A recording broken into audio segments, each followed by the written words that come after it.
Hello everyone. नमस्कार दोस्तों, welcome to true I S and P C S. Continue करते हैं अपनी उपेंद्र सिंह की डिस्कशन को। प्रीवियस लेक्चर में हम लोग कुछ टर्म्स एंड कॉन्सेप्ट्स के बारे में डिस्कस कर रहे थे which is related to the field of scientific techniques in archaeology. आज के लेक्चर में हम एक बड़ी इंटरेस्टिंग चीज़ के बारे में बात करने वाले हैं। देखो क्या है, हमें इंसानों में शुरू से ही स्पेशली मर्द और औरत जाति को लेकर डिस्क्रिमिनेशन, जो भेदभाव है, वो देखने को मिलता है। इस चीज़ को कोई डिनाई नहीं कर सकता, इतिहास इस चीज़ का गवाह है। अब डिस्क्रिमिनेशन जो होती है एक मेल और एक फीमेल के बीच में, वो बहुत अलग अलग प्रकार की डिस्क्रिमिनेशन हो सकती है विद रिस्पेक्ट टू जो प्रैक्टिस होती है डिस्क्रिमिनेशन की किसी भी सोसाइटी के अंदर, किसी भी समाज के अंदर, किसी भी कल्चर से जुड़े हुए लोगों के बीच में मर्द और औरत जाति को लेकर जो भेदभाव होते हैं वो अलग अलग प्रकार के हो सकते हैं। चलो बिल्कुल बेसिक तरीके से एक जो घर के अंदर खानदानी लेवल पर जो भेदभाव हो सकता है मर्द और औरत के बीच में, उसको हम जानते हैं। सबसे बेसिक क्या होता है, अगर घर में एक माँ बाप के दो बच्चे हैं, ठीक है, एक लड़का है और एक उसकी बहन है। अब यहां पर बिल्कुल एक बेसिक तरीके से डिस्क्रिमिनेशन क्या हो सकता है, जो कि हो सकता है कि हिडन फॉर्मेट के अंदर हो, लेकिन फिर भी हम उसको डिस्क्रिमिनेशन ही कहेंगे अगर बीइंग एन ऑब्जर्वर हमें वो चीज ऑब्जर्व करने को मिल रही है। तो वो ऑब्जर्वेशन हमारी क्या हो सकती है, this discrimination can occur in the form of nutrition,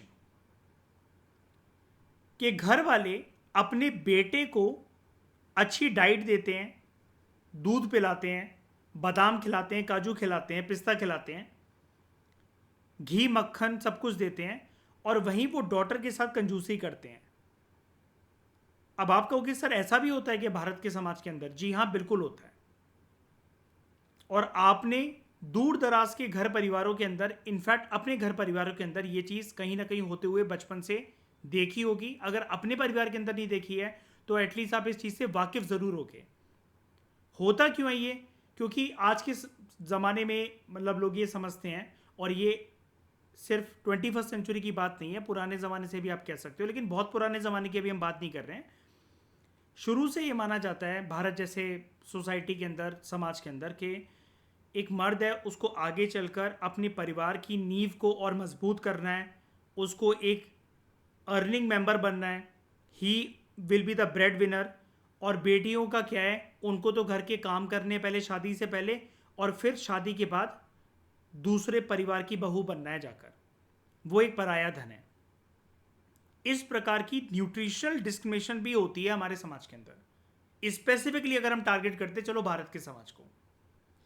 लेकिन क्या ऐसी चीजें बहुत पुराने जमाने में होती थी? क्या होती होंगी, हमें क्या पता। हमारे पास कोई उसका प्रूफ एज सच तो नहीं है कि हम लोगों से जाकर बातचीत कर सकें या लोगों ने कभी लिखा हो। अगर हम इतने पुराने ज़माने की बात कर डालें कि जब लोग एक मतलब लोग एक तरीके से भाषा का उपयोग करना भी नहीं जानते थे, कुछ लिखना भी नहीं जानते थे, लेकिन इस प्रकार की डिस्क्रिमिनेशन अगर हमें जाननी है तो क्या हम उनके धरती के अंदर जो कंकाल गड़े हुए हैं, जो उनके स्केलेटन गड़े हुए हैं, उसको निकाल कर कोई आर्कियोलॉजिस्ट इस चीज़ के बारे में जान सकता है क्या?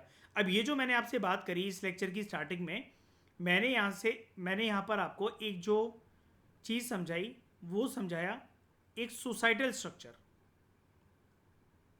सोसाइटी के लेवल पर एक जो फिनोमिना हमें देखने को मिल रहा है, लेकिन ये पॉसिबल है कैसे कि एक आर्कियोलॉजिस्ट के लिए या फिर साइंटिस्ट के लिए वो ज़मीन से खोद कर किसी एक स्केलेटन को निकाल रहे हैं, और इस प्रकार के सोसाइटल स्ट्रक्चर में जो डिस्क्रिमिनेशन, जिसका कोई लिखावटी तौर पर कोई सबूत नहीं है, लोग भाषा का उपयोग करना नहीं जानते थे बहुत प्राचीन ज़माने के अंदर, बहुत प्राचीन समय के अंदर, लेकिन इस प्रकार की डिस्क्रिमिनेशन एग्जिस्ट करा करती होंगी। क्या इस चीज़ का कोई प्रूफ हो सकता है क्या? तो यस, इस चीज़ का प्रूफ हो सकता है। हमें अपने टॉपिक को नहीं भूलना है। Which is scientific techniques in archaeology. अवशेष जो मिलेंगे खुदाई करने पर आर्कियोलॉजिस्ट को, वो हमें किस डायरेक्शन में क्या हिंट देंगे, वो हम साइंटिफिकली कैसे जानेंगे लेबोरेटरी एक्सपेरिमेंट्स के थ्रू। यही इस टॉपिक का पूरा गेम है। तो इसी के साथ आज के लेक्चर को दोस्तों हम शुरू करते हैं। और आज के लेक्चर में एक बहुत बेहतरीन टर्म के बारे में हम बात करेंगे, विच इज पेलियोपैथोलॉजी। और ये सिर्फ ऐसा नहीं है कि इससे आप पुराने ज़माने के अंदर जो डिस्मिशन है आप इस टेक्निक का इस्तेमाल करके सिर्फ उसको जान सकते हो। पुराने समय के अंदर मानव सभ्यता जब शुरू हुई थी तो उनको किस किस प्रकार की बीमारियां जो हैं वो लगती थी, या फिर वो जीते कितने साल थे, ये सारी चीज़ें, इन सारी चीज़ों का आईना बहुत बेहतरीन तरीके से हमारे सामने आ जाता है when we use this concept and this method of paleopathology. आपको दोस्तों याद होगा हमने 6th क्लास की एनसीईआरटी जो करी थी, सिर्फ मैं एनसीईआरटी की बात कर रहा हूं, नॉट तमिलनाडु।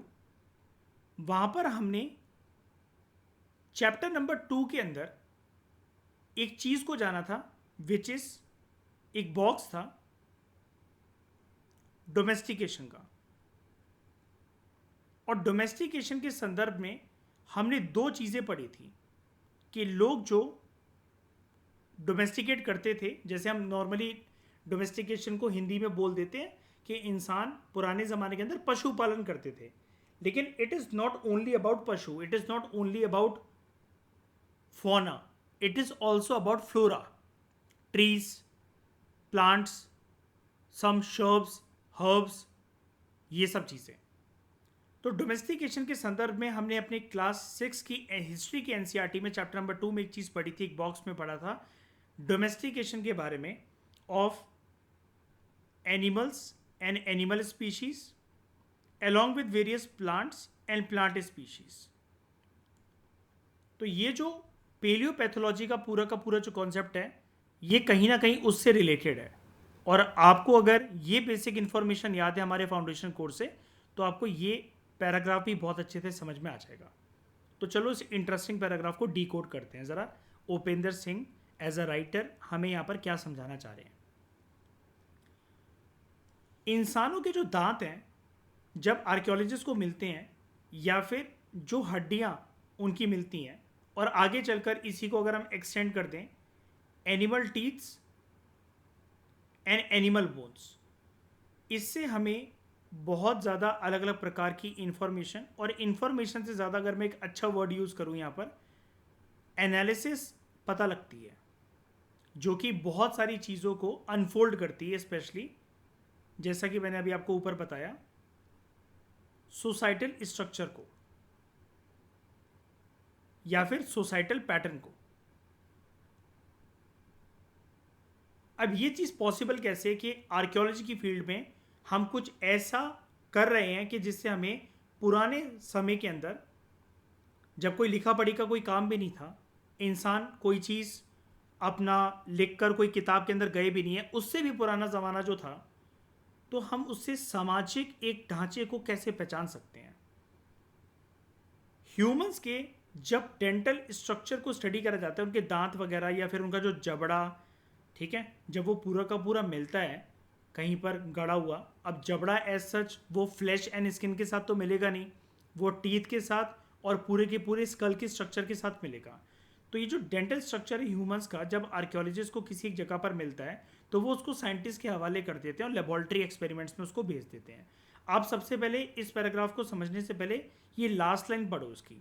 यहाँ पर क्या दे रखा है, ऑफ कोर्स जो भी हम अभी बातें करने वाले हैं, राइटर हमें ये बताएंगे अभी कि ये जितनी भी साइंटिफिक टेक्निक्स हैं, इसके लिए हमें बहुत स्पेशलाइज्ड लेबोरेटरी एक्सपेरिमेंट्स की ज़रूरत होती है, ठीक है, बहुत स्पेशलाइज्ड इक्विपमेंट्स की नीड होती है, and we need skilled specialist.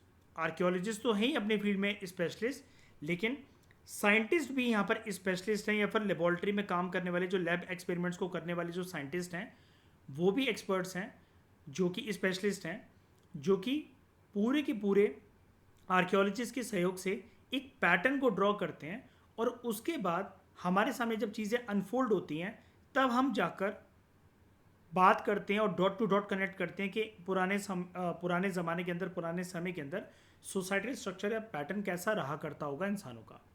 तो coming back to the main point, dental structure of humans को, इंसानों के डेंटल स्ट्रक्चर को जब आर्कियोलॉजिस्ट जो हैं वो डिग आउट करते हैं, अर्थ से खोद कर बाहर निकालते हैं, तो उससे हमें ये पता लगता है कि पुराने ज़माने के अंदर इंसान, चाहे भले ही उस टाइम पर खेती बाड़ी होती थी नहीं होती थी, लेकिन लोगों के सब्सिस्टेंस पैटर्न क्या थे, अपना जीवन निर्वाह करने के लिए लोग किस किस प्रकार का खाना खाते थे, उस खाने की जुगाड़ कैसे करते थे, और आगे चलकर उनके क्या क्या मेथड थे अपने खाने का बंदोबस्त करने के लिए with respect to their food preparation. शुरू में आपको पता है कि जो लोग थे, ये तो बहुत बेसिक नॉलेज है, वो हंटर्स गैदरर्स थे, एंड आगे चलकर they practised agriculture from neolithic age, और उसी के साथ इंसानों ने स्टार्ट करा था पशुपालन करना, ताकि उनको एक्स्ट्रा फूड वगैरह और एक्स्ट्रा सपोर्ट मिल जाए, जिसको हम अंग्रेजी में नाम देते हैं एनिमल रेयरिंग, या फिर आप इसको एनिमल हस्बेंड्री के नाम से भी जानते हो, राइट।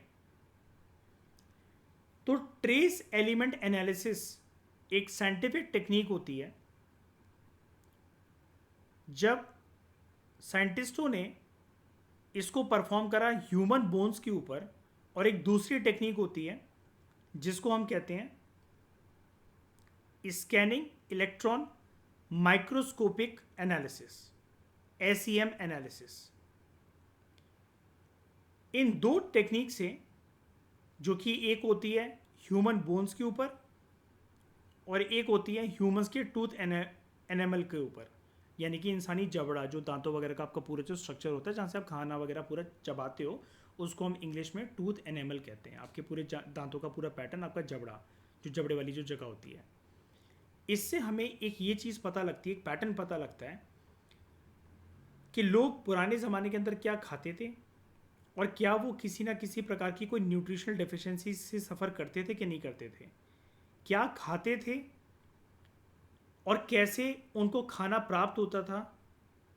जब ये जबड़े की और मुंह की बात आती है तो we use the method of scanning electron microscopy, इसको आप स्कैनिंग इलेक्ट्रॉन माइक्रोस्कोपिक एनालिसिस या सिंपली स्कैनिंग इलेक्ट्रॉन माइक्रोस्कोपी भी कह सकते हो। और अगर आपको उनकी न्यूट्रिशनल डेफिशिएंसीज के बारे में जानना है तो इंसानों की हड्डियाँ, इनफैक्ट जानवरों के जो दांत हैं, उनका जो जबड़ा है, या फिर जानवरों की जो हड्डियाँ हैं, उसके अंदर किसी भी न्यूट्रिशनल डेफिशिएंसी को पता लगाने के लिए we use the method of, या scientist and archaeologist combinedly use the method of trace element analysis. ठीक है, आगे बढ़ने से पहले कि हम कैसे पता लगाएंगे कि पुराने ज़माने के इंसान किन किन चीज़ों से सफ़र करते थे, ऐसा था भी कि नहीं था, या फिर ये जो वैज्ञानिक हैं, जो लेबॉर्ट्री एक्सपेरिमेंट्स कर रहे हैं, जो आर्कियोलॉजिस्ट हैं, ये सिर्फ अपनी मन घड़त कहानियाँ बनाते जा रहे हैं। तो इसको साइंटिफिक तरीके से इसकी पुष्टि करने के लिए, इसको साइंटिफिक तरीके से इसका प्रूफ देने के लिए हम सबसे पहले समझते हैं, हमें समझना पड़ेगा कि ये ट्रेस एलिमेंट एनालिसिस क्या होता है और ये स्कैनिंग इलेक्ट्रॉन माइक्रोस्कोपी का पूरा मेथड क्या होता है। ये जो ट्रेस एलिमेंट एनालिसिस है दोस्तों, ठीक है, शॉर्ट में हम इसको कहते हैं टी, ठीक है, ट्रेस एलिमेंट एनालिसिस। यहां पर एक वर्ड है ट्रेस, और ट्रेस का मतलब होता है anything which is available in, या जिस भी चीज के बारे में हम स्टडी कर रहे हैं, इन स्मॉल क्वांटिटी या फिर in small amount. Okay, trace element analysis क्या होता है, वो एनालिसिस वर्ड को तो हम बाद में डिकोड करेंगे, उससे पहले लेकिन एक बार के लिए हम ये समझ लेते हैं कि ट्रेस एलिमेंट्स क्या होते हैं। सबसे पहले हमें ये समझना पड़ेगा इंसानी शरीर के अंदर या जानवरों के शरीर के अंदर या लिविंग क्रीचर्स के अंदर ये ट्रेस एलिमेंट्स क्या होते हैं। क्योंकि अगर मेथड ही इसी बारे में है, ट्रेस एलिमेंट एनालिसिस, तो ऑब्वियस सी बात है, हमें पता होना चाहिए ये एनालिसिस जो काम आएगा, ये तो राइटर ने बोल दिया कि इंसान की हड्डियों पर, जानवर की हड्डियों पर ये मेथड यूज़ करा जा सकता है, लेकिन करना क्या है, हमें स्टडी क्या करना है, ये भी तो हमें पता होना चाहिए। ट्रेस एलिमेंट्स बेसिकली दोस्तों इस प्रकार के केमिकल एलिमेंट्स होते हैं, ऐसे केमिकल एलिमेंट्स होते हैं जो कि इंसानों और जानवरों के शरीर में पाए जाते हैं, लेकिन these are found in extremely low concentration. इनकी जो क्वांटिटी होती है या इनका जो अमाउंट होता है वो बहुत ही कम होता है। अब अगर इसको लेबोरेटरी एक्सपेरिमेंट्स में हम केमिस्ट्री की भाषा में समझें तो इसको जो वैज्ञानिक हैं जो लेबोरेटरी एक्सपेरिमेंट्स करते हैं वो इस चीज़ से डिकोड करते हैं कि वो केमिकल्स या उन केमिकल्स की कॉन्सेंट्रेशन इंसानी शरीर में, जानवरों के शरीर में, हम उसको तब ट्रेस एलिमेंट्स या तब कम क्वांटिटी के केमिकल एलिमेंट्स कहते हैं अगर उनकी कॉन्सेंट्रेशन जो है it is less than 100 ppm 100 ppm। And what is this ppm? इसको हमने PMFIS एनवायरनमेंट की क्लासेस के अंदर काफ़ी बखूबी तरीके से, अच्छे तरीके से कवर करा था। This ppm is known as parts per million. ठीक है, तो ट्रेस एलिमेंट्स का फायदा जो है वो क्या है स्टडी करने में, हम इसी को क्यों टारगेट कर रहे हैं with respect to humans and animals के जो बोन्स हैं। ट्रेस एलिमेंट्स ना दोस्तों इंसानी शरीर के लिए, जानवरों के शरीर के लिए, स्पेशली आपके लोग हड्डियों के लिए एक प्रकार से, भले ही इनकी क्वांटिटी, इनकी कॉन्सेंट्रेशन कम है, लेकिन these are essential micro nutrients. ठीक है, जो कि हमें चाहिए होता है, which is needed in minute quantities. भले ही हमें इसको कम क्वांटिटी में चाहिए हमारे शरीर को, इंसानों और जानवरों के शरीर को, लेकिन चाहिए। इससे फायदा क्या होगा? इससे फायदा ये मिलता है किसी भी ऑर्गेनिज्म को कि उनकी जो ग्रोथ है और उस ग्रोथ के साथ जो उनकी बॉडी के जो फंक्शंस हैं वो प्रॉपर तरीके से चल सके। उनकी ग्रोथ और उनका फंक्शन का जो पूरा जो सेटअप है वो अच्छे तरीके से उनके शरीर के अंदर चल सके, फिर चाहे वो इंसान हो चाहे वो जानवर हो। जहाँ पर बात आ गई है बोन्स की, हड्डियों की। ओके, तो अब ये 4 पॉइंट को समझाने के बाद आपको अब ये अच्छे से समझ में आ जाएगा ये ट्रेस एलिमेंट्स मैंने आपको बता दिया। अब इसकी हमें एनालिसिस करनी है तो वो बन जाता है टी, यानी कि TEA, ट्रेस एलिमेंट एनालिसिस। ये एक साइंटिफिक प्रोसेस है जिससे हम बड़ी छोटी क्वांटिटी के केमिकल एलिमेंट्स को एक सैंपल के अंदर जानते हैं। अब वो सैंपल चाहे एक इंसानी शरीर का हो चाहे जानवरों के शरीर का हो, वहाँ पर ये काम आ सकता है। ये एलिमेंट्स जो हैं, जैसा कि मैंने आपको बताया, हम इसको इसलिए फाइंड आउट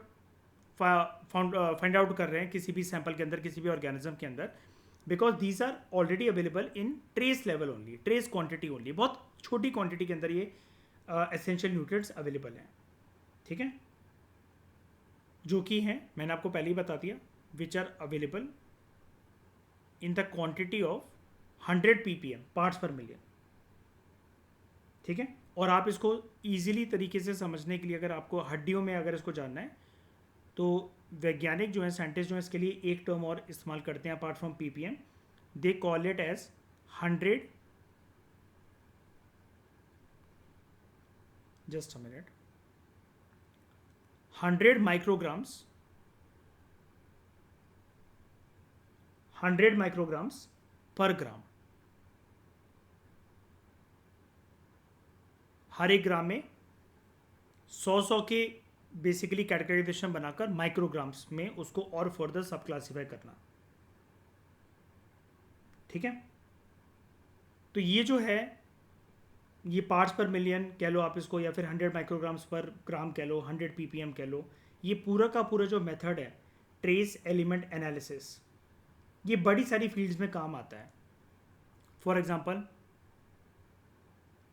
एनवायरनमेंट मॉनिटरिंग के लिए, जैसा कि मैंने आपको PMFIS एनवायरनमेंट की क्लासेस के अंदर समझाया था अपने फाउंडेशन कोर्स के अंदर, कि जो भी पार्ट्स पर मिलियन वाले जो पार्टिकल्स होते हैं अगर वो हमारे आसपास हवा के अंदर घूम रहे हैं, हमारे सांसों से नाक के रास्ते से होते हुए हमारे लंग्स के अंदर जगह बना रहे हैं, तो हमारे लंग्स के अंदर जो बैलून्स होते हैं एल्व्यूलस, अगर हम उसका प्लूरल सेंस बोले तो एल्व्यूलाई, उसको हार्म कर सकते हैं, हमें बड़े सारे इन्फेक्शंस पहुंचा सकते हैं। हमारा जो म्यूकस का जो क्वांटिटी है उसको बढ़ाने के साथ साथ उसको टॉक्सिक भी बना सकते हैं।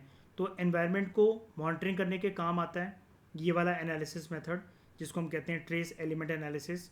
उसके बाद अगर खाने के अंदर आपको ये देखना है कि कोई भी जो फूड है वो कितना सेफ़ है, तो फूड सेफ्टी के स्टैंडर्ड्स को बनाने के लिए या फिर उसको डिटरमाइन करने के लिए काम आता है।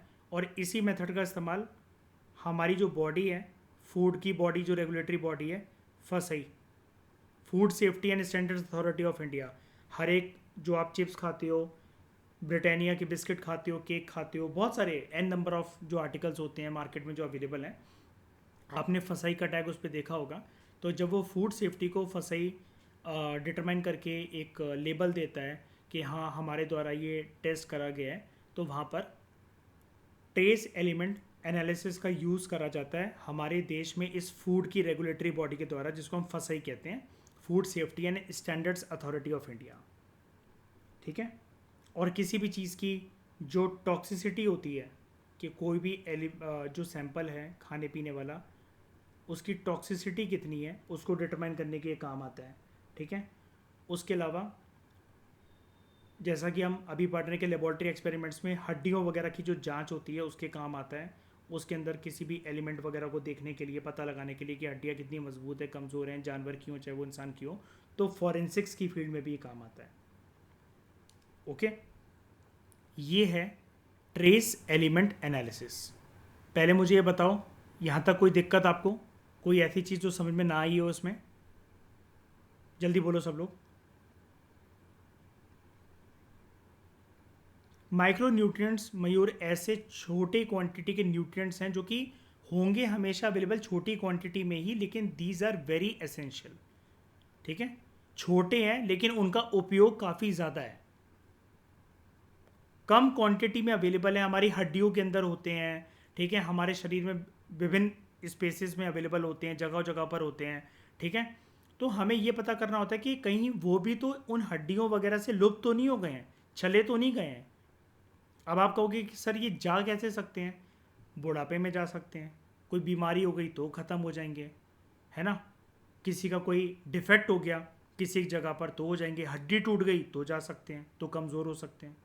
ये सब चीज़ें समझ गए? क्लियर है कि फिर से बताऊं? बता दो।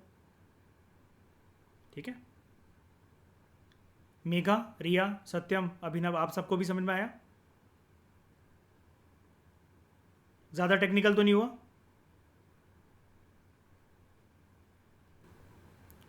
अब दोस्तों क्या होता है, दूसरे मेथड के बारे में भी एक बार के लिए हम लोग बात कर लेते हैं, उसके बाद हम इस पैराग्राफ को पढ़ेंगे तो हमें ज़्यादा अच्छे से हिस्टोरिकल कंटेक्स्ट, मानव सभ्यता का ज़्यादा अच्छे से समझ में आएगा।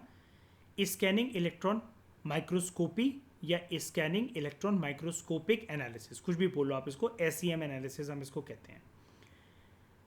अब देखो है क्या, as compare to human bones, जानवरों की हड्डियाँ हो, इंसान की हड्डियाँ हो, एज कम्पेयर टू बोन्स अगर मैं सिंपली बोलूँ, बोन्स के कंपैरिजन में जो हमारे दांत हैं उनका साइज़ छोटा है। तो जितना हम बोन को डिकोड कर रहे हैं उसके अंदर हमें छोटे से कुछ न्यूट्रिएंट्स के बारे में पता लगाना था कि वो हड्डियों में अवेलेबल हैं कि नहीं है, हड्डियों में जान है कि नहीं है, कोई बीमारी वगैरह तो नहीं लग गई इंसान को जिसकी वजह से वो हड्डियाँ कमज़ोर हो गई। कमज़ोर होने का कारण भी उन ट्रेस एलिमेंट्स का लुप्त होना होता है।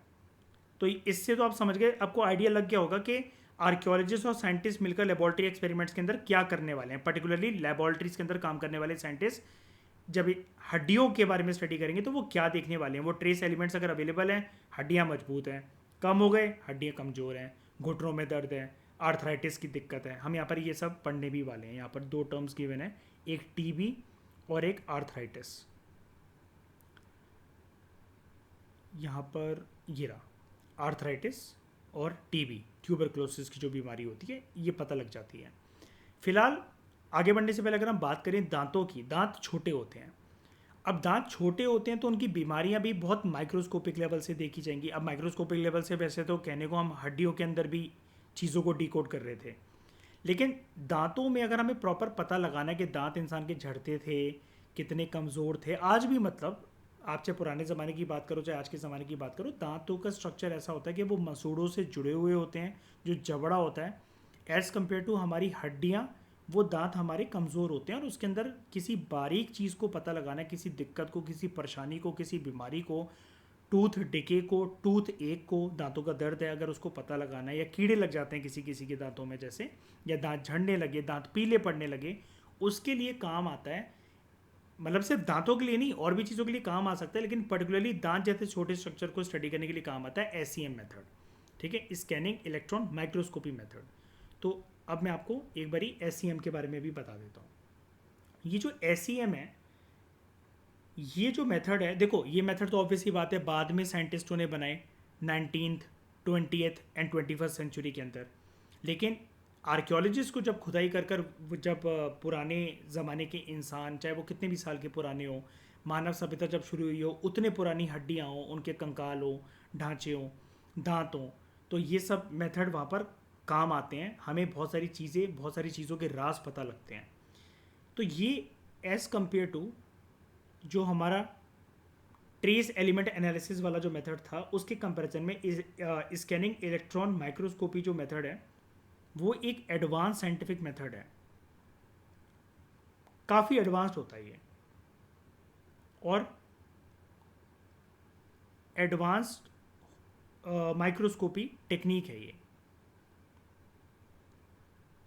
जहाँ पर आप बिल्कुल बारीकी तरीके से चीज़ों को हाई रेजोल्यूशन इमेजेस के अंदर कन्वर्ट करके देख सकते हो। इसके अंदर जो टेक्निक है, जो ये टेक्निक वर्ड है, कैसी टेक्निक है, ये करेंगे क्या, अगर हमें लेमैन लैंग्वेज में समझना है। आप और मैं कुछ भी नहीं जानते लेबोरेटरी एक्सपेरिमेंट्स के बारे में, लेकिन फिर भी मैं आपको अच्छे से बताता हूँ होता क्या है। देखो क्या होता है, एक पर्टिकुलर जगह को, मान लो ये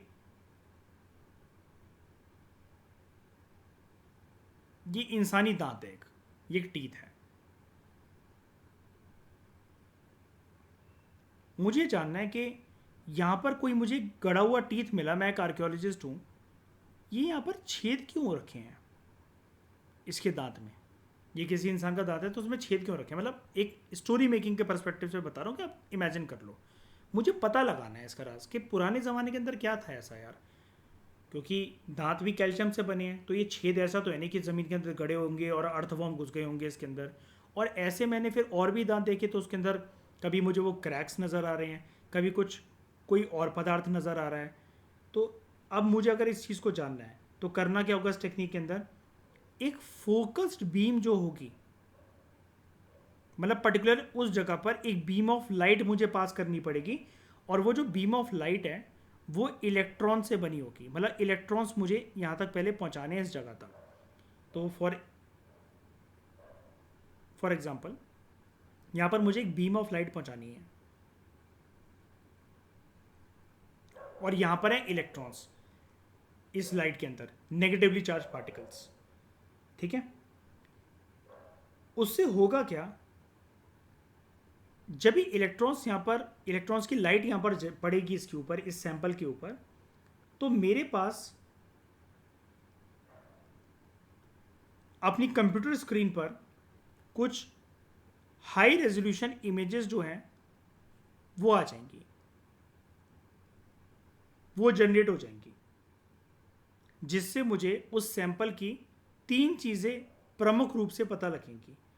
एक तो उस सैंपल की टोपोग्राफी, टोपोग्राफी वैसे एक ज्योग्राफी का वर्ड होता है जहाँ पर हम लैंड सरफेस या किसी भी सरफेस को स्टडी करने के लिए वर्ड यूज़ करते हैं, लेकिन टोपोग्राफी का जर्नल डिक्शनरी मीनिंग ये होता है कि किसी भी चीज़ के अगर आप ढांचे को, उसके अस्तित्व को पता लगा रहे हो, उसकी शेप साइज वगैरह ये सब जो चीज़ें होती हैं वो टोपोग्राफी होता है। डिक्शनरी मीनिंग, ज्योग्राफी में तो हम लैंडफॉर्म्स वगैरह के लिए ये वाले टर्म यूज़ करते हैं कि वो प्लेट्यू है, माउंटेन है, हिल है, प्लेन रीजन है, सी सरफेस फ्लोर है, ओशन सरफेस फ्लोर है, उसके लिए वैसे हम ये वर्ड यूज़ करते हैं। लेकिन इसका नॉर्मल डिक्शनरी मीनिंग होता है कि आप किसी भी स्ट्रक्चर, किसी भी चीज़ के स्ट्रक्चर को या उसके ढांचे को पता कर रहे हो, ठीक है। उसके अलावा उसकी बनावट, वो बना किन किन चीज़ों से है, तो उसकी मॉर्फोलॉजी, ठीक है, और अंदर उसके इंग्रेडिएंट्स क्या क्या हैं, उसका कॉम्पोजिशन, ये इन 3 चीज़ों के राज हमें साफ तरीके से पता लग जाते हैं। इलेक्ट्रॉन्स जब भी किसी सैंपल के साथ इंटरेक्ट करते हैं, ठीक है, तो वो उस सैंपल से आने वाले कुछ सिग्नल्स जो एमिट वो कर सैंपल कर रहा होता है, या इलेक्ट्रॉन्स जो पास हो रहे होते हैं और उसका रिफ्लेक्शन जो हमें आ रहा होता है इस बीम ऑफ लाइट का जो कि इलेक्ट्रॉन्स पास कर रहा है, वो डिटेक्ट करते हैं हम लोग और उसको कंपाइल करते हैं इन इमेजेस, और उससे हाई रेजोल्यूशन इमेजेस ये जनरेट होती हैं। तो इसका फ़ायदा क्या है? इसका फ़ायदा ये होता है इस स्कैनिंग इलेक्ट्रॉन माइक्रोस्कोपी का, यहाँ पर ये जो वर्ड है माइक्रोस्कोपी, माइक्रोस्कोपी का मतलब ये है कि हमें बिल्कुल एक नैनो स्केल की भी जो दिक्कतें होंगी अगर किसी सैंपल के अंदर, जो राज होंगे, ठीक है, वो भी पता लग जाएंगे इससे। और इससे हम बिल्कुल इन डेप्थ जाकर किसी भी सैंपल के 3D अपीयरेंस को पता कर सकते हैं।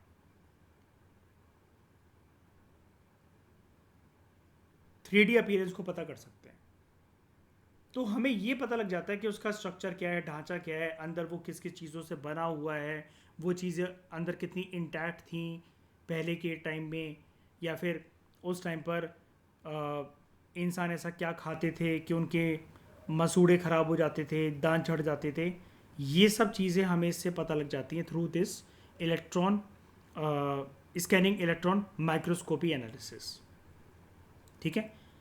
हड्डियों के बारे में कैसे स्टडी करेंगे? जो वैज्ञानिक हैं, लेबॉर्ट्री एक्सपेरिमेंट जो कर रहे हैं, और along with the help of archaeologist obviously. और दांतों के बारे में वो कैसे अपना पूरा इस स्टडी को लेबॉर्ट्री एक्सपेरिमेंट्स के थ्रू डिकोड करेंगे।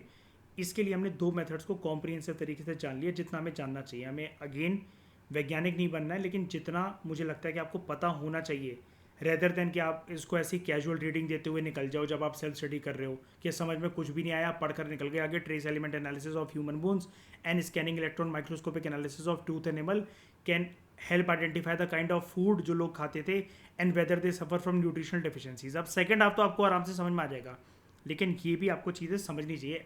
मतलब मेरा ये मानना रहता है, कोई भी जो टेक्निकल चीज़ हो, कितनी भी टेक्निकल चीज़ हो, फर्स्ट रीडिंग में आपको उसकी कंसेप्चुअल क्लैरिटी होनी चाहिए। चाहे भले ही आप उसके नोट्स बनाओ चाहे ना बनाओ, वो एग्जाम में काम का हो चाहे ना हो, लेकिन अगर वो आपकी बुक के अंदर गिवन है तो आप उसको कैंगरू बनकर कूदो मत आप उसके ऊपर से, वहाँ थम जाओ, रुक जाओ, एक बार के लिए उसको समझ लो।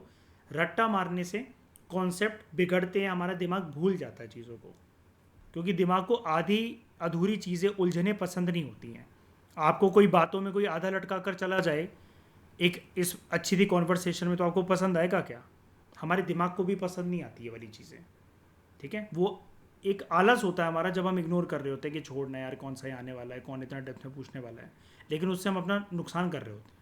तो ये चीज़ हमेशा आप अपनी हैबिट में डाल लो कि आप बेस अपना बहुत अच्छा रखा करो। फाउंडेशन जितना अच्छा आपका होगा, बिल्डिंग उतनी मजबूत रहेगी आपकी अर्थक्वेक के टाइम पर। तो इससे हमें क्या पता लगता है कि लोग पुराने ज़माने के अंदर क्या खाते थे, ठीक है, दांतों वगैरह के स्ट्रक्चर से, और क्या खाते थे। तो ह्यूमन बोन्स के अंदर जो ट्रेस एलिमेंट्स हैं, वो छोटे छोटे जो न्यूट्रिशनल एलिमेंट वगैरह हैं, उनके भी ट्रेस हमें पता लग जाएंगे। अब मयूर, आपका डाउट थोड़ा सा क्लियर हुआ कि हड्डियाँ जो हैं, अगर हम उसको डीकोड करें, सिंपल भाषा में अगर मैं बोलूँ डीकोड करें, तो अगर लेबॉर्ट्री एक्सपेरिमेंट के अंदर जाकर उसमें वो न्यूट्रिएंट्स मिल रहे हैं, तो इससे ये पता लग जाएगा ना मयूर कि पुराने ज़माने के लोग क्या खाते होंगे। मान लो, एक एग्जांपल दे रहा हूँ, किसी की हमें हड्डियाँ मिली पैरों की, आर्कियोलॉजिस्ट को लेबॉर्ट्री में उसको लाया गया। अब मेगा उसके अंदर क्या है कि हमें ये पता लगा कि इसके अंदर वो न्यूट्रिएंट्स है इस हड्डी के अंदर जो कि आटे के अंदर होते हैं आज के ज़माने में, वीट के अंदर होते हैं, या फिर दही या दूध के अंदर होते हैं अभिनव। तो आप मुझे एक बात बताओ सत्यम, क्या इससे पता लग नहीं जाएगा कि पुराने ज़माने के अंदर लोग जो हैं, अच्छा हाँ वो जानते थे, यानी कि आटे के बारे में, गेहूं के बारे में, वो दूध दही के बारे में जानते थे, वो जौ और बाजरा के बारे में जानते थे, और वो ये खाते भी होंगे, क्योंकि हड्डियों के अंदर कैसे पहुंचा फिर ये ट्रेस एलिमेंट के न्यूट्रिएंट्स। समझ पा रहे हो आप लोग मेरी बात को, कि हम ये वाला एक्सपेरिमेंट क्यों करते हैं लेबोरेटरी कंडीशन में जाकर? ठीक है, तो इससे हमें ये भी पता लग जाता है कि लोगों को न्यूट्रिशनल डेफिशिएंसीज क्या क्या होती थी, कि अगर हमें ये पता लग रहा है इससे कि ये जो ट्रेस एलिमेंट जो कि मिनिमम इतनी मात्रा में तो मिलना ही चाहिए, जिसको हमने एक नाम दे दिया, एक नंबर दे दिया 100 ppm, 100 पार्ट्स पर मिलियन, अगर ये उतना भी नहीं मिल रहा है तो यानी कि लोगों की हड्डियाँ फिर कमज़ोर होती होंगी। वो जब एक उम्र की प्राप्ति करते होंगे तो वो फिर रेंग रेंग कर चलते होंगे, उनके घुटनों में दर्द होता होगा। जैसे आज के समय में बहुत सारे लोगों के घुटनों में दर्द होता है सीढ़ियाँ चढ़ते हुए, स्पेशली बुज़ुर्ग महिलाएं और जो बुज़ुर्ग मर्द होते हैं, वो सीढ़ियाँ नहीं चढ़ पाते, उनके घुटने की साइड, जो हमारे घुटने की कटोरियाँ होती हैं, जो कटोरे होते हैं हमारे घुटनों के, वहाँ पर उनके बहुत दर्द होता है। और इसी को मॉडर्न ज़माने के लोग कहते हैं आर्थराइटिस का पेन, हड्डियों का दर्द। ठीक है, तो डिसीजेस सच एज आर्थराइटिस और ट्यूबरक्लोसिस जो हैं वो अपना निशान छोड़ देते थे हड्डियों के ऊपर, और इन एक्सपेरिमेंट से हमें वो लेबोरेटरी कंडीशंस के अंदर पता लग जाता है। अब इन्हीं सब चीज़ों को और ज़्यादा ना उलझाते हुए अगर हम एक टर्म बोलते हैं जो कि यहाँ पर आपको ब्लैक कलर के अंदर गिवन है, पेलियोपैथोलॉजी। पैथोलॉजी क्या होती है? It is a study of medicine, some diseases, वो पैथोलॉजी होती है।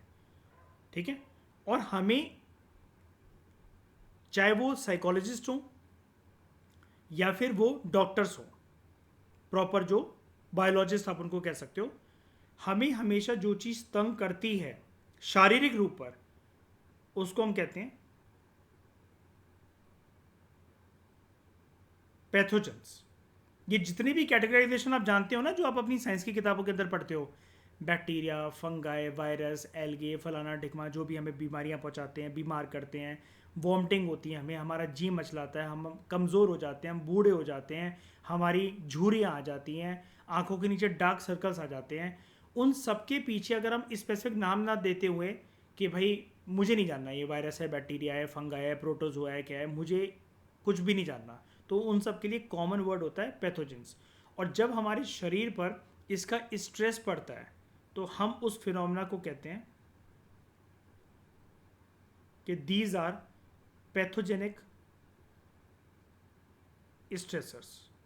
अब ये कोई स्ट्रेस वो नहीं है कि मतलब आपको किसी ने हर्ट कर दिया, आपका दिल तोड़ दिया, आप किसी के महबूब या महबूबा हो तो आपका हार्ट ब्रेक हो गया, ये वो स्ट्रेस नहीं है। पैथोजेनिक स्ट्रेस मतलब शारीरिक तौर से आपको कोई कष्ट हो रहा है, शारीरिक तौर से, जो कि आपको बीमार बना रहा है, कमज़ोर कर रहा है। ठीक है, आपको ऐसा फील हो रहा है कि आपके अंदर एनर्जी नहीं है, तो पेलियो होता है पुराने ज़माने का, पैथोलॉजी मतलब पुराने ज़माने की ऐसी बीमारियों और इन सब चीज़ों के बारे में हम स्टडी कर रहे हैं कि वो लोगों को उस टाइम पर कुछ इसका ऑल्टरनेटिव मिल पाता था कि नहीं मिल पाता था, वो हष्ट पुष्ट तंदुरुस्त थे कि नहीं थे, या फिर वो कमज़ोर थे उसको, और जितनी भी हमने ऊपर बातें पढ़ी कि बीमारी लगती थी उनको कि नहीं लगती थी, क्या इसका कोई उपचार वो कर पाते थे कि नहीं कर पाते थे, इसके लिए कॉमन टर्म होती है जो हमने पूरा इतना आधे घंटे का ज्ञान यहाँ पर दिया है, उसके लिए कॉमन टर्म है पेलियोपैथोलॉजी। तो it is the study of diseases. अब यहाँ पर पेलियो वर्ड नहीं होता ना, तो आप कह सकते थे कि pathology is the study of diseases, लेकिन यहाँ पर आ गया study of diseases of ancient people, क्योंकि यहाँ पर पेलियो के आगे जो प्रीफिक्स जो अटैच है डेट इज पैथोलॉजी के आगे जो प्रीफिक्स अटैच है डेट इज पेलियो, जो कि लोग सफ़र करते थे, पुराने ज़माने में रहने वाले लोग हैं, हम उनकी बोन्स को एनालाइज करके, उनके दांतों को एनालाइज करके इस चीज़ के बारे में पता लगाते हैं। और आगे चलकर ये वाली फील्ड जब और आगे एक्सपेंड हुई थी तो हमने एनिमल्स की तरफ भी अपना फोकस शिफ्ट कर दिया था। अब इससे हमें क्या पता लगता है, जब हम इंसानों की हड्डियों को ऐसे लेबॉर्ट्री एक्सपेरिमेंट्स वगैरह के अंदर डिकोड करते हैं, उसके बारे में स्टडी करते हैं, तो हमें बड़ी सारी इन्फ्रेंसेस यानी कि नॉलेज और हिंट्स इससे पता लगते हैं कि पॉपुलेशन साइज़ कितना था, ठीक है, जनता का उस ज़माने के अंदर, पॉपुलेशन डेंसिटी कितनी थी, पॉपुलेशन डेंसिटी का मतलब ये होता है दोस्तों, जैसे आज हम जब ज्योग्राफी में इस वर्ड को इस्तेमाल करते हैं ना, अपने अक्सर सोशियोलॉजी या फिर ज्योग्राफी वगैरह के अंदर, इवन पॉलिटिकल साइंस के अंदर जब हम कॉन्स्टिट्यूंसीज वगैरह का मैपिंग करते हैं तो हम पॉपुलेशन डेंसिटी के बारे में बात करते हैं, ताकि हम लोकसभा और विधानसभा की सीट्स को डिटरमाइन कर सकें for state level elections and national level elections. तो पॉपुलेशन डेंसिटी का मतलब ये होता है कि एक पर्टिकुलर स्क्वायर किलोमीटर के दायरे के अंदर कितने लोगों की भसड़ है, कितने लोगों की भीड़ है, वो होता है पॉपुलेशन डेंसिटी। इसके बारे में मैं आपको एम लक्ष्मीकांत में और बहुत सारी जगह पर पोस्ट इंडिपेंडेंस वगैरह में काफ़ी अच्छे से समझा चुका हूँ, ठीक है। और पॉपुलेशन साइज होता है नंबर ऑफ पीपल, यहाँ पर हमारा एरिया वेरिया से लेना देना नहीं होता, नंबर ऑफ पीपल जो कि जोग्राफिकल स्पेस को ऑक्यूपाई कर रह रहे हैं। लेकिन अगर हम पर्टिकुलरली बात करते हैं कि हर एक स्क्वायर किलोमीटर के बाद कितनी आबादी हमें देखने को मिलती है, तो हम उसको कहते हैं पॉपुलेशन डेंसिटी। मोर्टेलिटी, कब तक लोग जीते थे, कितनी एज में लोग मर जाते थे। फर्टिलिटी, ठीक है, कितने जो औरतें हैं वो प्रेग्नेंट हो पाती थी सक्सेसफुली, और बच्चों को जन्म देते वक्त, ठीक है, माएँ मर जाती थी जिसको हम कहते हैं मैटरनल मोर्टेलिटी रेट, या बच्चे मर जाते थे 1 साल कंप्लीट होने से पहले जिसको आज हम कहते हैं इन्फेंट मोर्टेलिटी रेट, और लोग कितने वर्ष तक, कितनी आयु तक जीते थे, लाइफ एक्सपेक्टेंसी, ठीक है। तो हमेशा से अब हम सेकेंड एस्पेक्ट के बारे में बात करते हैं। यहाँ तक ये वाली बात ना ख़त्म हो गई है, अब ये जो लाइन है यहाँ से एक नया पर्सपेक्टिव शुरू हो रहा है। शुरू से ही फूड और न्यूट्रिशन जो है वो इंसान के सामाजिक जो उसका स्तर होता है उसके साथ जुड़ी होती हैं दो चीज़ें, खाना और खाने के अंदर जो न्यूट्रिशन होता है। तो आप फूड कह लो, न्यूट्रिशन कह लो, या फूड एंड न्यूट्रिशन अलग अलग करके बात कर लो, वो हमेशा हमारी सोशल स्टैंडिंग के साथ जुड़ा रहता है। खाने की प्राप्ति कितनी हो रही है, लोगों को मिल भी पा रहा है कि नहीं मिल पा रहा है, और कभी कभार ये खाने की प्राप्ति, न्यूट्रिशनल इनपुट्स जो होते हैं फैमिली के अंदर, उस तौर पर भी देखी जाती है कि मर्दों को कितना खाना परोसा जा रहा है, कितने न्यूट्रिएंट्स दिए जा रहे हैं, और औरतों को कितने दिए जा रहे हैं। क्या कोई भेदभाव तो नहीं है, क्या कोई डिस्क्रिमिनेशन तो नहीं है, जिसके बारे में मैंने लेक्चर की स्टार्टिंग में ये आपको मेंशन कर रहा था कि सबसे बेसिक लेवल की जो डिस्क्रिमिनेशन है, हो सकता है वो अननोटिस्ड हो आज के ज़माने में भी और पुराने ज़माने के अंदर भी। या पुराने ज़माने के अंदर कोई ऐसा लोगों का कोई मकसद तो होता नहीं था कि घर का बेटा कमाने जाएगा, उसके अंदर बल होना ज़रूरी है, या फिर बेटी जो है वो पराया धन है, ये सब तो कुछ था ही नहीं, वर्णा सिस्टम वगैरह, या फिर ऐसा कोई भेदभाव वगैरह। लेकिन एक भेदभाव चाहे वो किसी भी पर्पज़ से रहा हो, अगर हमें ये जानना है कि क्या औरतों को कम खाना दिया जाता था या मर्दों को ज़्यादा खाना मिलता था, ठीक है, वो वाली बात तो चलो अभी हम डिस्कस कर लेंगे। लेकिन आपको एक चीज़ ना, अगर आप ध्यान से इस डिस्कशन को समझ रहे हो तो एक चीज़ आपको तंग कर रही होगी कि सर इसको प्लीज़ ज़रा एक बारी एक्सप्लेन करो कि आप इसको डिस्क्रिमिनेशन नाम क्यों दे रहे हो। ये तो नॉर्मल सी चीज़ है ना, आप मुझसे काउंटर आर्ग्यूमेंट ये कर सकते हो, जो कि आपकी बात भी काफ़ी लॉजिकल है और मैं रिस्पेक्ट करूंगा उस बात की कि अगर आप ये क्वेश्चन आपके दिमाग में आ रहा है और आप मुझसे पूछना चाह रहे हो कि सर आप इसको डिस्क्रिमिनेशन, भेदभाव वाला नाम क्यों दे रहे हो। पुराने ज़माने के अंदर किस प्रकार का भेदभाव, लोगों का मकसद ही क्या था। आप खुद ही तो अभी बोल रहे हो, अपनी आर्ग्यूमेंट की काउंटर आर्ग्यूमेंट आप सर खुद दे रहे हो कि पुराने ज़माने के अंदर घर के जो बेटे होते थे उनको कोई कमाने का कोई लोड नहीं है, बेटियों को पराया धन समझ के कोई विदा वगैरह तो उनको करना नहीं है, या फिर कोई वर्णा सिस्टम तो चल नहीं रहा है। हम तो बहुत बहुत बहुत पुराने ज़माने की बात कर रहे हैं ना, जब मानव सभ्यता शुरू हुई थी, तो वहाँ किस प्रकार का डिस्क्रिमिनेशन। तो एक एनालिसिस में आपको और प्यारी इसके ऊपर दे देता हूँ, एक लाइन में समझा देता हूँ। This discrimination may have occurred, हो सकता है, मुझे नहीं पता, ठीक है, आर्कियोलॉजिस्ट को भी नहीं पता, क्योंकि वो ये हो सकती है, जो मैंने इसके ऊपर रिसर्च आर्टिकल्स पढ़े हैं इस कंटेंट को प्रिपेयर करते हुए, बहुत सारे पीएचडी लेवल के जो रिसर्च आर्टिकल्स मैंने पढ़े, उसके अंदर एक बहुत प्यारी चीज़ मुझे मिली, उसका मैंने नोट भी बनाया A4 शीट पर, डैट इज हंटिंग को लेकर। हो सकता है कि हंटिंग जो काम है आगे चलकर वो सिर्फ मर्दों का समझा गया हो, जिसके लिए ज़रूरत होती हो बल की,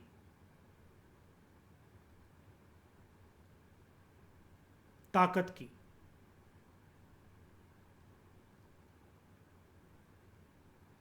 stamina, which is derived through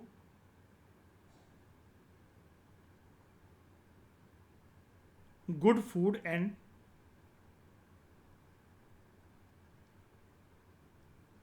nutritional intake.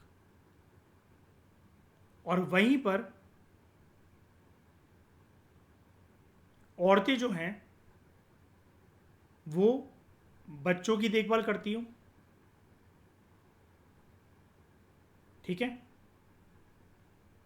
और उनको अपने फिर जिस भी वो केव वगैरह में रहते थे वहाँ पर उनको रक्षा करनी है कि कोई जानवर वगैरह, खतरनाक जानवर जैसे लायन टाइगर वगैरह ना घुसकर बैठ जाए।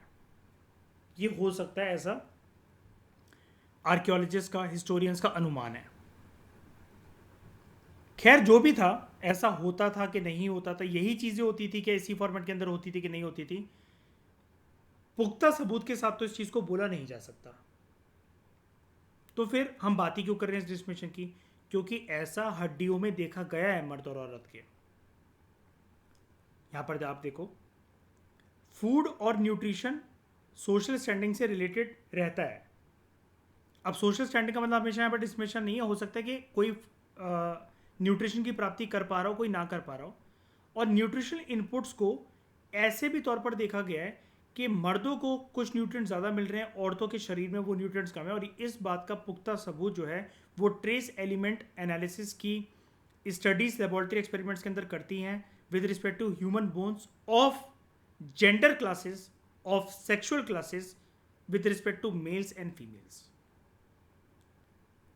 ठीक है, कुछ कुछ साइट्स पर यह देखा गया है कि ऐसे कुछ मार्क्ड स्टेटस डिफरेंसेस हो सकते हैं बिटवीन ग्रुप ऑफ पीपल या बिटवीन मैन एंड वीमेन। और हमेशा ये ऐसा नहीं है कि आप ये सोचो हमेशा से कोई भी जो आर्कियोलॉजिस्ट को जो हड्डी मिली है मर्दों की, उनके अंदर सभी के अंदर न्यूट्रिशनल इनपुट ज़्यादा मिला है, औरतों की हड्डियों में कम मिला है ट्रेस एलिमेंट्स, मर्दों की हड्डियों में ज़्यादा मिले हैं।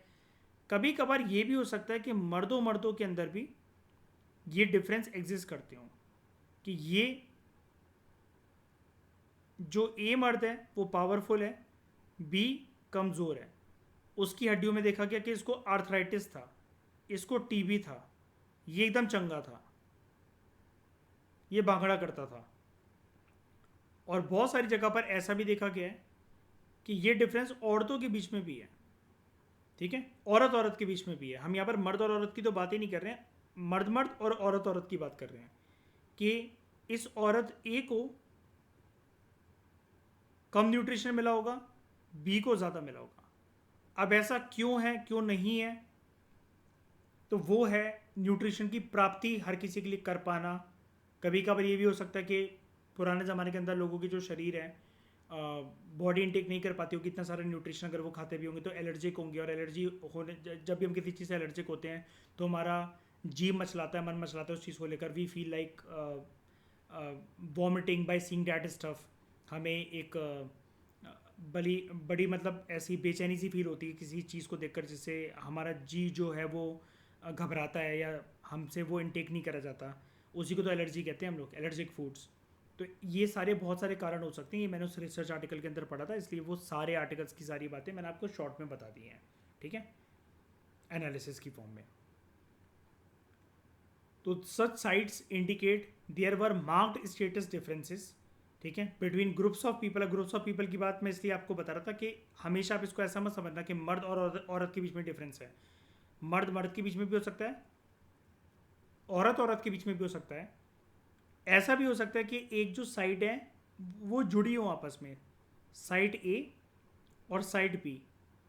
साइड बी पर यह देखा गया कि यहाँ के लोग ज़्यादा हेल्थी हैं जो बोन्स मिली हैं, लेकिन साइड ए पर यह देखा गया as compare to side B, यहाँ पर जो बोन्स मिली है वहाँ पर लोग कम हेल्दी हुआ करते थे।